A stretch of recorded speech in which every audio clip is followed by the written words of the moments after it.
Episode 2 begins with solemn music playing over a black screen. As the episode opens, we are greeted to a beach setting, seagulls flying overhead.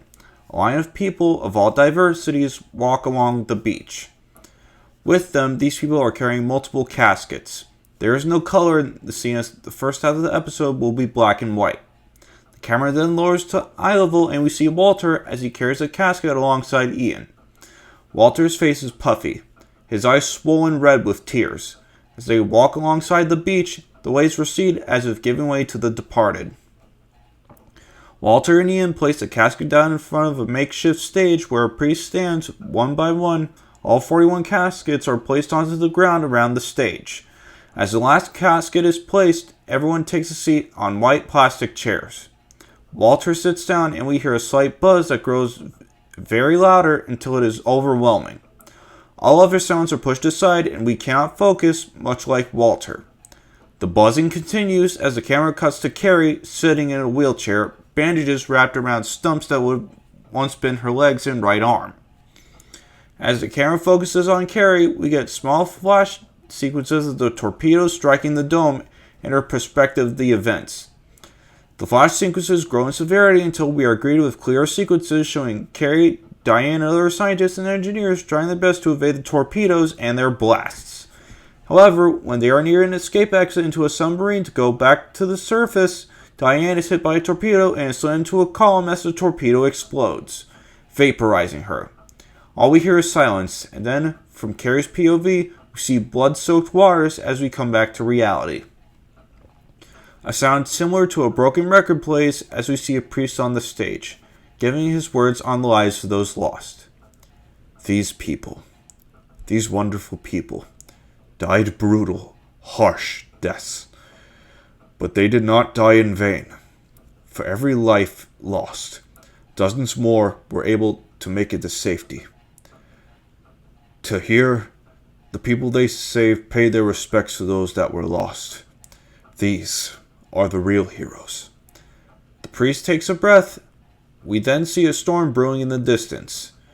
But the people who did this, they will be punished. They will be punished by the hand of God.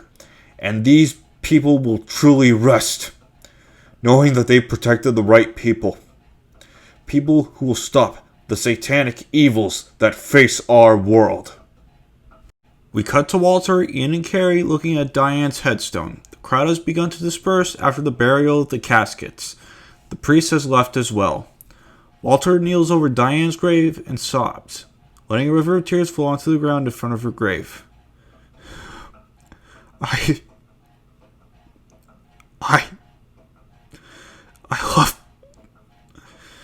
love you.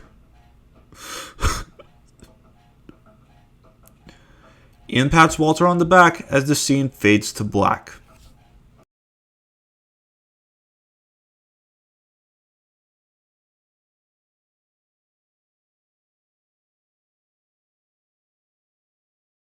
Walter Newell is lying in bed, tossing and turning many times over until he groans and sits up, wiping the sleep out of his eyes.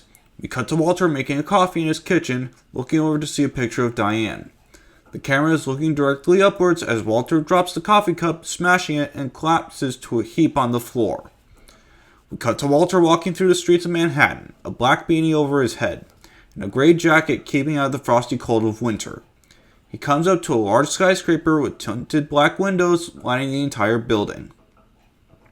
The only color is a glowing purple sign reading "Rocks" on.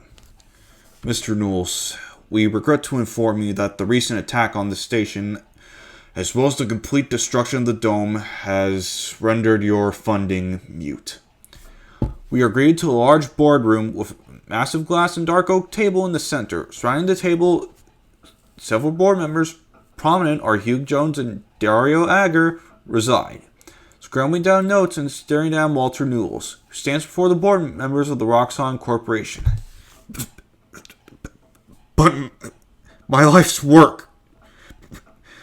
My wife died on this station for this company. I'm sorry, Walter, but because of this incident, stocks are at an all-time low. Revenue is plummeting, and costs have been never been higher. The other board members nod to Jones's words. We cannot proceed with your project. But what about helping humanity thrive? What about helping people find a home? All we care about is helping our wallets thrive. If you want to help humanity thrive, there are plenty of other businesses that can help you in that department. Sorry, not sorry. We cut to Walter's home where we see Walter yelling, screaming, and turning his home to one of absolute carnage. He slumps to the floor, emotionless. He looks towards the photo of Diane and picks it up. We then see a small flashback sequence showing Diane before death talking to Walter. They are both in the loading dock of a submarine ready to deploy in the depths. Diane is preparing herself whilst Walter is trying to convince her not to go. Honey, you don't need to go down there. Stay up here. Stay safe. Well, how do you expect me to forgive myself if something goes wrong? Those innocent people are risking their lives whilst we play God and control them. I would never forgive myself. Never.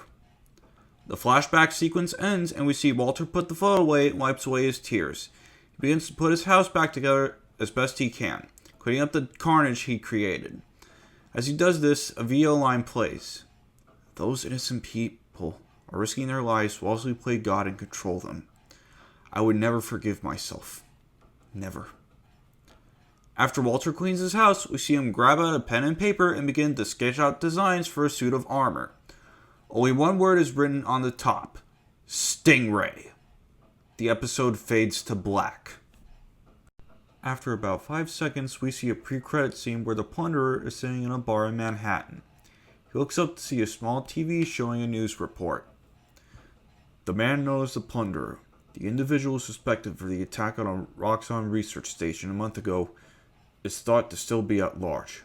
We are urging anyone with any information about his whereabouts to come forward immediately. Plunderer smiles and takes his eyes off the reporter and grabs out his phone. He dials a number out of view from the camera and puts it up to his ear. Hello? Yes. I have information on the location of the man called the Plunderer. I know his name.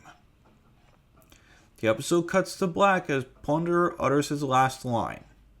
His name is Walter Newell.